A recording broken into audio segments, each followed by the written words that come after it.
প্রথমবার এশিয়ান কাপের মূল পর্বে নাম লিখে দেশে ফিরে জমকালো সংবর্ধনা পেয়েছেন নারী ফুটবলাররা, যদিও এখনও কোনো পুরস্কার ঘোষণা করা হয়নি তাদের জন্য। অপরদিকে একই অর্জনে ভারতীয় নারী ফুটবলারদের জন্য ঘোষণা করা হয়েছে $50,000 পুরস্কার।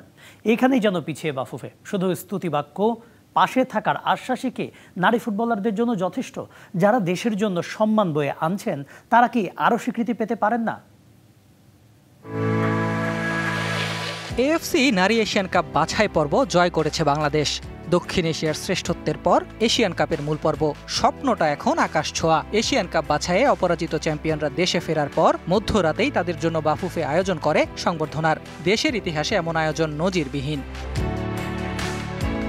দেশকে যারা আনন্দে ভাসিয়েছেন, যারা লাল সবুজের পতাকা মেলে ধরবেন এশিয়ান মঞ্চে, সেখানে সংবর্ধনার পাশাপাশি আর কি পেলেন ঋতুপর্ণারা?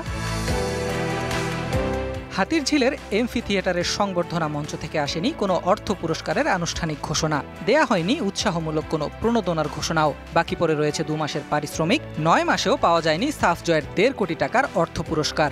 আর তাই প্রশ্ন এসেই যায়, শুকনো কথায় কি আর চিড়ে ভেজে? অথচ পাশের দেশ ভারতের চিত্রটা উল্টো। বাছাইয়ের বাধা টপকে নারী এশিয়ান কাপের মূল পর্ব নিশ্চিত করেছে তারাও। দেশে ফেরার পর ভারতের নারী ফুটবলারদের দেয়া হয়েছে সংবর্ধনা। একই সাথে পুরো দলের জন্য $50,000 অর্থ পুরস্কার ঘোষণা করেছে all India football federation.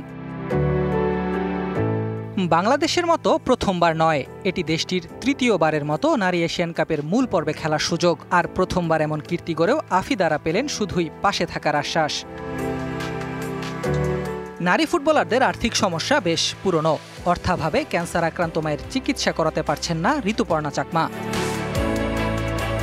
Afida ঋতুপর্ণাদের প্রয়োজনীয় সমর্থনের পাশাপাশি আর্থিক নিরাপত্তাও জরুরি। যাদের চোখে বিশ্বকাপে খেলার স্বপ্ন দেখছে বাংলাদেশ, তাদের আরও একটু পৃষ্ঠপোষকতা সময়ের দাবিও বটে। Ahmed Nahid, DBC news desk.